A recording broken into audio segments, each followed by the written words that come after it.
लेकिन सर अब इंडिया के जो है वो गल्फ कंट्रीज के साथ भी रिलेशंस काफी बेहतर हम देख रहे हैं कि होते चले जा रहे हैं, आगे बढ़ रहे हैं। वरना पहले तो बहुत पाकिस्तान में स्पेशली लोगों को लगता था कि बीजेपी की गवर्नमेंट है और अगर नरेंद्र मोदी जी हैं तो शायद मुस्लिम कंट्रीज के साथ इतने टर्म्स नहीं होंगे, लेकिन हमने उसका अपोजिट देखा। अवार्ड्स भी दिए उन्होंने, कई लोगों ने जो है कई कंट्रीज की तरफ से, और टर्म्स भी हमने देखा कि बेहतर हो रहे हैं। उसकी आप क्या समझते हैं? उसकी रीजन ये है कि जो गल्फ कंट्रीज हैं वो भी अब थोड़ी मेच्योर हो गई हैं और वो सिर्फ एक प्रॉपर फॉरेन पॉलिसी को लेकर आगे बढ़ रहे हैं और उसमें वो रिलीजन को मिक्स नहीं कर रहे, ये रीजन हो सकती है? या आप समझते हैं कि इंडिया की तरफ से कोई इस तरह की बात की गई है जिसकी वजह से इस्लामिक कंट्रीज जो है वो इंडिया के साथ कंफर्टेबल फील करती है? देखिए, तीन तीन कारण है आरजू जी। पहला कारण है, आज का अगर आप जियो पॉलिटिक्स देखिए तो China is going down the drain, China is slipping, US stagnate हो गया है। अगर आप 50 से 100 साल का ग्रोथ देखे कहाँ है, मार्केट देखे इंडिया, और दूसरा कंट्री कोई है नहीं। ये अब इकोनॉमिक पैरामीटर्स बता रही है, मैं नहीं बता रहा, ठीक है।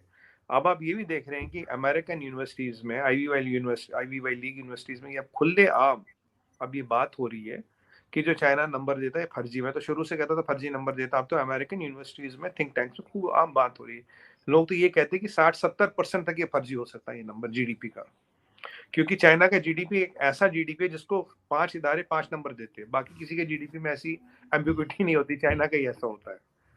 तो अब China is slipping, US is stagnating, market India है, पॉइंट नंबर 1। तो more of compulsion. Point number 2, जो मोदी जी का आउटरीच है, जो फॉरेन पॉलिसी है, वो बहुत बेहतरीन रही है। That is for trade and business. आपका मजहब आपके घर में, मेरा मजहब मेरे घर में, काम करना है, काम करते हैं, काम करना चाहिए। तो ये चीज जो है, ये देखिए, he is not apologetic of for being a Hindu. वो उन्हें वो नहीं है कि मतलब मैं ना वो सेकुलर दिखूं, मैं वो एथिस्ट दिखूं, ऐसे उस कवायद में वो घूमते नहीं है। वो हिंदू है, प्राउड हिंदू है, and he wears his religion on his sleeve, कोई दिक्कत नहीं। अब कोई मुसलमान है, he wears his religion on his sleeve, कोई दिक्कत नहीं है उसमें। बट ये जो एक पहले एक भारत में कोशिश होती थी अपने को more loyal than the king, secular से भी सेकुलर दिखाने की, अरे वो मोदी जी ने नहीं की। तो इस चीज को दुनिया ने रेस्पेक्ट की, इस चीज को दुनिया ने रेस्पेक्ट, भाई ये कोई डबल चरित्र नहीं दिखा रहा, कोई दो चेहरे नहीं है, कोई छुपाने की कोशिश नहीं कर रहा, ठीक है जी।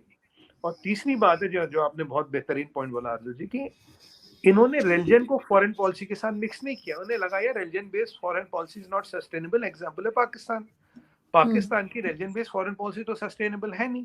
अब आप देखिए, अब खलीफा की बात करें, अर्दोगन की 84% इन्फ्लेशन पीछे छू गया, 84%, highest in the world. 84% inflation का मतलब है हर महीने में चीजें डबल हो रही है ऑलमोस्ट। तो ये वहां की हालत है। ये देखिए, आप रिलीजन के नाम पे आप चीजें नहीं चला सकते। तभी बाजवा साहब की बिलियनर बन गए 6 साल में। मुझे लगता है बाजवा साहब की जो नेटवर्थ है वो कंट्री की नेटवर्थ से ज्यादा है। मैं नेशनल टीवी पे, हमारे डिबेट था, तो मैंने कहा यार जो हमें पता वो तो टिप ऑफ आइसबर्ग पता है ना, 10%। अब जो बेनामियां उनके नाम पे नहीं है, जो प्रॉपर्टियां है, जो फॉरेन में एसेट्स है, गोल्ड है, डायमंड्स है, जेम्स है, ज्वेलरी है, हजारों बेनामियां, वो किसको पता है? ये तो वो पता ना जो नाम पे है। जो नाम पे नहीं है, नाम पे तो ऐसे 10% रखेंगे, 90% कहाँ है? और अब आप ये जो अभी इसका एक और लॉजिक भी समझ आया अर्जुन जी। आप कह रहे जी हमें सऊदी अरबिया 4 बिलियन दे रहा, आप कह रहे हैं हमें चाइना 10 बिलियन दे रहा, 14 बिलियन, 20, हमें फ्लड के लिए चाहिए 20 बिलियन। तो लॉजिकली आपका काम तो हो गया, पर आप आईएमएफ से 34 बिलियन मांग रहे हैं। तो मतलब चाइना और सऊदी अरबिया से तो राउंड ट्रिपिंग ऑफ मनी हो रही है ना, फिर असली वाकई में पैसा तो आ नहीं रहा, फिर हम आईएमएफ से 34 बिलियन क्यों मांग रहे हैं? तो ये वाली चीजें जो है, तभी ये समझ आया कि इतने बिलियन जो आते हैं पाकिस्तान में गायब कहाँ होते हैं। आज भी डिफॉल्ट प्रोबेबिलिटी 75% आ गई। आज आपने निमोरा की रिपोर्ट देखी हुई, निमोरा की रिपोर्ट में आज की बात कर रहा हूँ, today 6 countries are which are facing extreme cash crunch. Number 1 is Pakistan. यह 75% डिफॉल्ट प्रोबेबिलिटी, यह एक्सट्रीम कैश क्रंच, ये निमोरा कहता है। और ये 75% कैश क्रंच तो सब कह रहे हैं। और बाय द वे, जितनी भी क्रेडिट रेटिंग एजेंसीज है, S&P, मूडीज वगैरह, ये सब चाइना से दफ्तर बंद करके जा रही। क्यों? आपको पता क्यों आरजू जी? कह रहे भाई हमारी पे ही लोग सवालिया निशान लगा रहे हैं कि तुम कर क्या रहे हो, क्योंकि चाइना का नंबर का हमें कुछ पता नहीं लग रहा। उन्होंने मतलब ना हार मान ली, हाथ धो के जा रहे, कह रहे जय राम जी की, कुछ नहीं करना है आपको। ये सच है, मैं आपको बता रहा हूं, सारे निकल रहे चाइना से। कह रहा भैया यहाँ कुछ समझ नहीं आ रहा। तो ये ऐसी स्थिति में दुनिया में जो अब एक व्हाट यू कॉल एक स्ट्रेटजी बेस्ड या एक ऑब्जेक्टिव बेस्ड फॉरेन पॉलिसी चला रहा, माइनस रिलीजियस बेस्ड, वो कामयाब रहेगा। जो नहीं चला रहा उसको कहीं ना कहीं दिक्कत होगी। हमारी सबसे बड़ी एग्जांपल हमारे सामने पाकिस्तान, और ये रही अफगानिस्तान, रीजन बेस रहे हैं हमेशा, नाइजीरिया। अब क्या इकोनॉमी की हालत है आपको पता है, नाइजीरिया में तो फिर भी तेल है, पाकिस्तान अफगानिस्तान में तो तेल भी नहीं है। चाइना वाकई में इतना कमजोर हो गया है कि अब भारत को उसकी फिक्र करने की जरूरत ही नहीं है, या उससे बचने की जरूरत ही नहीं है। आपको वो अपने मुकाबले में एक मजबूत दुश्मन के तौर पे नजर नहीं आता क्या? देखिए, दुश्मन तो हमारा एक ही है, वो तो चाइना है। पाकिस्तान की तो nuisance value, Pakistan is not enemy. Pakistan लड़ नहीं सकता ना, 4 दिन का एम्यूनिशन नहीं आपके पास, लड़ेंगे कहां से। अब रही बात चाइना की, चाइना का threat perception with every day is decreasing, क्योंकि चाइना को जिंदा रहने के लिए 2 चीजें चाहिए उसकी, जैसे हम पहले कई बार बात कर चुके हैं, अब वो चीजें are getting proved every passing day. मैंने बोला था चाइना की 2 बड़े फ्लॉज है, major 2 flaws. 1, their economy is dependent on international trade. वो एक इंटरनल कंज्यूमिंग इकोनॉमी नहीं है।